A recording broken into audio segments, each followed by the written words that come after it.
Saya bersama Yuyun. Saya bersama Yuyun. Saya bersama Yuyun. Saya bersama Yuyun. Kita kekerasan dan penindasan terhadap anak-anak baik dalam bentuk kekerasan seksual saat ini semakin marak.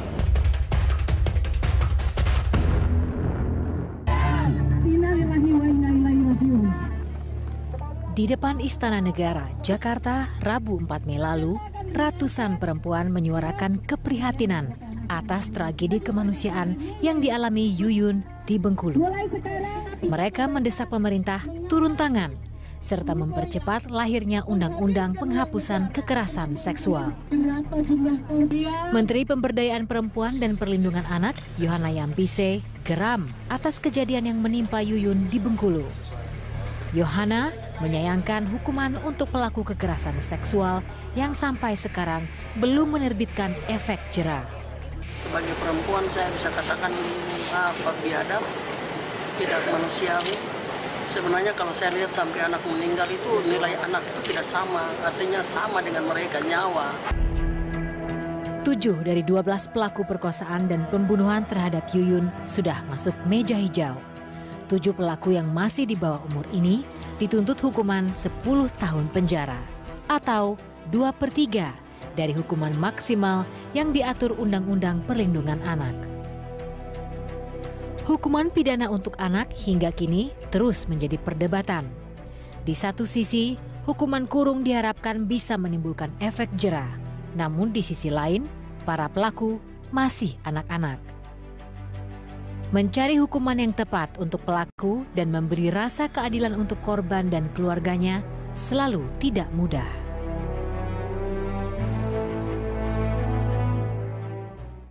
Ya, Anda kembali bersama The Headlines. Bang Don, 7 orang yang notabene masih remaja di bawah 16-17 tahun sudah dituntut 10 tahun penjara sekarang ini. 2 orang pelaku masih buron. Kita bicara soal bagaimana penegakan hukum terhadap para pelaku.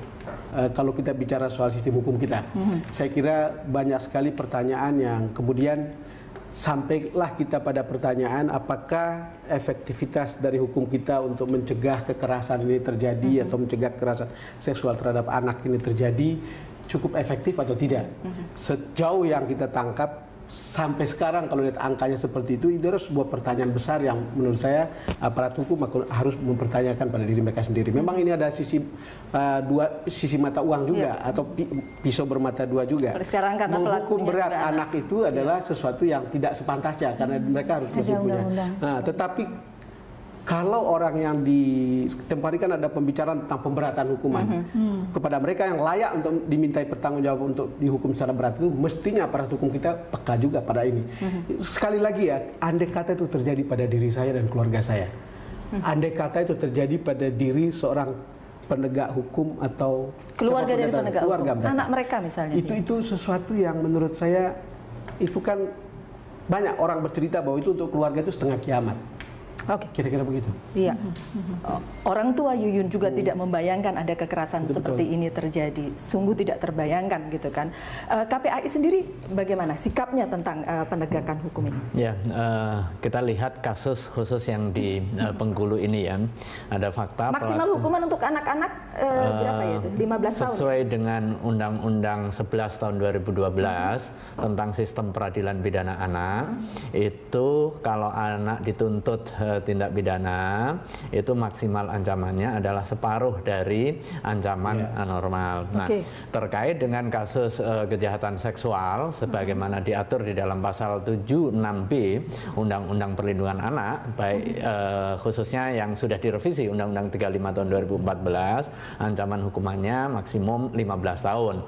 Tetapi kasus ini bisa kemudian dikumulatifkan dengan pasal 338 KUHP. Ini termasuk tentang untuk pembunuhan. yang 16-17 tahun anak-anak berumur. Ini setiap orang dulu, setiap orang. Ini generalisnya dulu, yaitu ancamannya 15 tahun. Tetapi kemudian kalau kemudian ternyata di dalam proses investigasi, proses penyidikan polisi ada unsur perencanaan, maka bisa jadi sampai seumur hidup atau hukuman mati. Ini berlaku di dalam kondisi pelakunya adalah dewasa. Pelakunya adalah dewasa. Tentu kita semua geram, kemudian kita semua marah, kita semua prihatin atas kejadian yang sangat sadistik yang seperti ini, jauh dari prinsip-prinsip keadaban begitu. Akan tetapi dari profil pelaku sebanyak 12 orang yang sudah ditangkap, 7 masuk kategori usia 16-17 tahun ya. Usia anak yang dimaksud di dalam Undang-Undang Perlindungan Anak. Dia masuk di dalam kategori anak yang berhadapan dengan hukum sebagai pelaku tindak pidana sehingga butuh treatment khusus. Kenapa treatment khusus? Asumsinya anak yang menjadi pelaku tindak pidana pada hakikatnya ada variabel lain, yaitu orang dewasa, dan ini faktual. Pada saat anak ngumpul, inisiatornya siapa? DE. Usianya berapa? 23 tahun. Nah, justru DE ini bisa menjadi kunci dia melakukan tindak pidana, pencabulan, kemudian pembunuhan, penghilangan, dan memungkinkan, artinya bisa jadi bujuk rayu kepada anak-anak ini. Artinya bisa dikumulatifkan lebih tinggi. Artinya buat KPAI, buat mereka ya 7 orang yang sudah dianggap dewasa, hukumannya mesti berat, begitu? Oh iya, yang dewasa, iya pasti. Kita bahkan mendorong untuk kepentingan keadilan publik sekaligus juga penjaraan hingga hukuman seumur hidup atau bahkan hukuman mati sebagai shock terapi ya. Di luar KPAI, pandangan Mbak Maria? Saya sih menolak hukuman mati ya betapapun ya. Jadi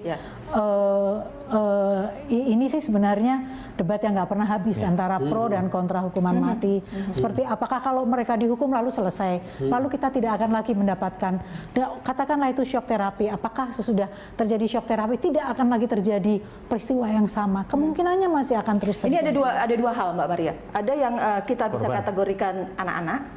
Pelakunya begitu ya Bang ya. Ada yang kemudian kita ini yang dewasa. Kalau yang anak-anak, kalau yang anak-anak, saya pernah beberapa kali ke lembaga pemasyarakatan anak. Tadi kami ngobrol ya, katanya akan ada lembaga yang lain yang gimana. Saya tanya ini gimana bentuknya, karena kalau di lembaga pemasyarakatan anak, saya juga mau tanya ada berapa psikolog yang ada di situ, bagaimana mereka diperlakukan. Karena kalau enggak jadi sekolah juga.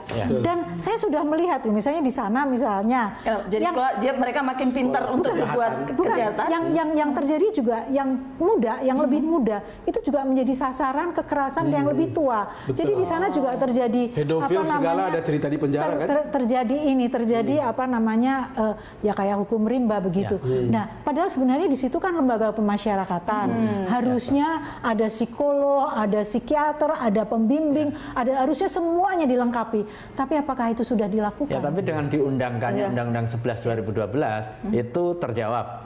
Tidak lagi dikenal penjara bagi anak, tetapi LPKA, lembaga pembinaan. Arahnya begitu. Sudah pernah ke lembaga pemasyarakatan anak instrumennya? Saya belum. Tetapi memang seperti yang disampaikan Mbak Maria tadi ya, ini kan proses di nasional kemudian diturunkan sampai ke daerah itu tidak sederhana. Jadi butuh persiapan, butuh terutama para pelaksananya. Kalau para pelaksana perspektifnya masih memperlakukan anak-anak ini tetap seperti penjahat kecil, ya bukan orang yang harus dibina dan bukan dibina lah ya, didampingi untuk tumbuh menjadi orang dewasa yang yang jauh lebih baik gitu. Saya pikir kondisinya tidak akan banyak membantu, gitu ya. Jadi saya pikir sekali lagi undang-undangnya, peraturannya sudah baik, tapi mari kita lihat bagaimana implementasi di tingkat daerah. Bicara penegakan hukum, bicara keadilan, susah kita membayangkan bagaimana keadilan, apalagi kalau kita sebagai keluarga korban nyaris sulit membayangkan mau adil seperti apa. Itu pasti susah ya. Dan saya rasa tadi sudah dibicarakan, kita mau bikin rumah khusus untuk tahanan anak-anak, lalu kemudian ada, tapi semua juga berbicara dari tataran seperti jauh dari dia. Karena kemudian ketika nyemplung ke dalam itu problemnya banyak. sekarang siapa ngajarin anak-anak ini untuk bisa berlaku baik satu sama lain?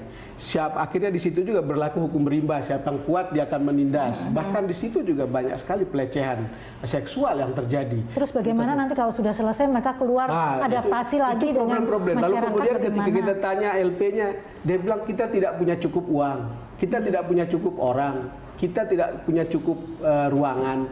Jadi kompleks sekali untuk kemudian melihat bagaimana tidak gampangnya urusan untuk mendapatkan keadilan ini. Jadi tetapi ya ini tataran ideal kita kan ingin supaya seperti ini, tapi bisa dibayangkan juga setiap hari berhadapan dengan anak, mungkin orang yang membina di situ juga pikir anak-anak ini bandel-bandel juga. Itu juga suatu hal yang menurut saya teknis, kelihatan teknis, tapi itu tidak gampang. Saya tidak bisa membayangkan menunjuk satu hal yang kemudian akan memulai perbaikan. Tapi kita mari coba bahas sesaat lagi untuk Anda. Kami akan kembali.